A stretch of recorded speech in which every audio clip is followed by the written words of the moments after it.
Sartre, la condena a la libertad. Jean-Paul Sartre nació en París en 1905 y murió en 1980. Estudió filosofía en París y más tarde en Alemania en 1933. Allí entró en contacto con la fenomenología de Husserl. Durante la Segunda Guerra Mundial se incorporó al ejército francés en 1939 y fue apresado por los alemanes en 1940.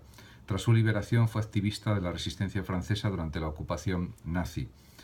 Al final de la guerra fundó la revista Les Temps Moderns, los tiempos modernos, que aglutinaba a los intelectuales franceses más importantes del momento. En 1964 rechazó el premio Nobel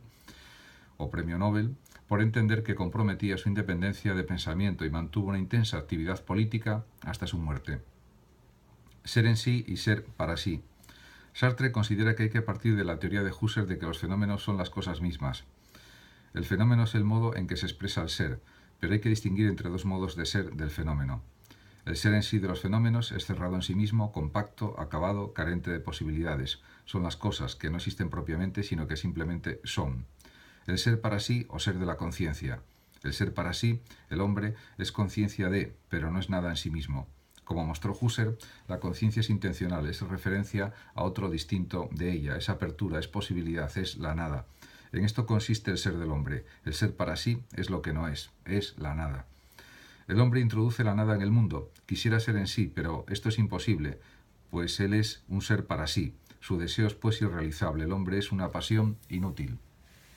Sartre parte, como se ha dicho, de la fenomenología de Husserl, pero no llega al conocimiento del yo puro o trascendental. El yo es un ser que existe en el mundo, inseparable de él. La ontología fenomenológica de Sartre consiste en la descripción de la relación del yo sujeto con el mundo objeto, relación que se da porque la conciencia es apertura e intencionalidad. La conciencia no es como en Descartes una cosa que piensa, ajena e independiente del mundo, es conciencia del mundo y a la vez es conciencia de sí misma, autoconciencia. Libertad y angustia. La libertad es la estructura misma de la conciencia, del ser para sí, lo cual significa que se encuentra constantemente sin ninguna referencia fija, sin vínculo con naturaleza o esencia alguna. Existir y ser libre es lo mismo. Por eso, dice Sartre, el hombre está condenado a ser libre. Esta situación conlleva un sentimiento de angustia. Libertad y angustia son dos modos del ser auténtico. La angustia surge de la conciencia de la propia existencia, porque la existencia es posibilidad, siempre abierta, es el riesgo que comporta el uso de la libertad. El hombre no puede dejar de ser libre. Incluso si decido ser un esclavo, estoy haciendo uso de mi libertad. Esta libertad constituye la esencia humana. El hombre primero existe y después es. A diferencia de las cosas, no tiene una naturaleza fija, dada. Si la existencia es anterior a la esencia, entonces no hay una esencia que se vaya realizando, sino una perpetua elección de sí mismo. Significa que el hombre empieza por existir, se encuentra, surge en el mundo y que después se define, afirma Sartre en El existencialismo es un humanismo. La libertad está en la base de la moral de Sartre, que se funda en las siguientes tesis. Dios no existe. Si existe Dios y no interviene en mis decisiones, entonces no es necesario, luego es contingente, y si es contingente no es Dios. Si interviene, no soy libre. Sin embargo, tengo la experiencia de mi libertad. Por tanto, soy un ser libre contra la voluntad y la libertad de Dios, lo cual es absurdo. No hay, pues, valores absolutos objetivos ofrecidos por Dios al hombre. No hay esencia o naturaleza humana. La existencia precede a la esencia. El hombre es como se hace a sí mismo a través de sus actos y con su libertad.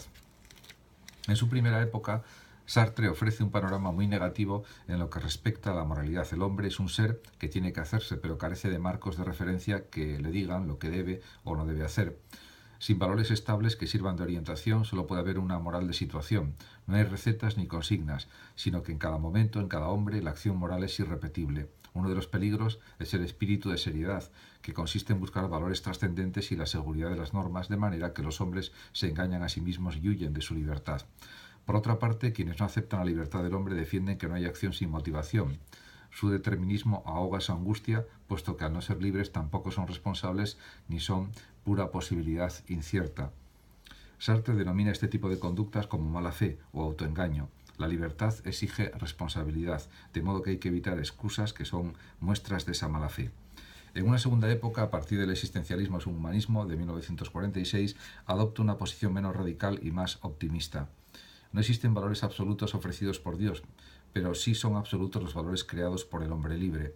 La moral de situación de la espontaneidad queda además limitada por la responsabilidad. Mi elección me compromete no solo a mí, sino a la humanidad. Por último, el hombre ya no es una pasión inútil, puede encontrar una salvación en la construcción de un proyecto adecuado a su libertad.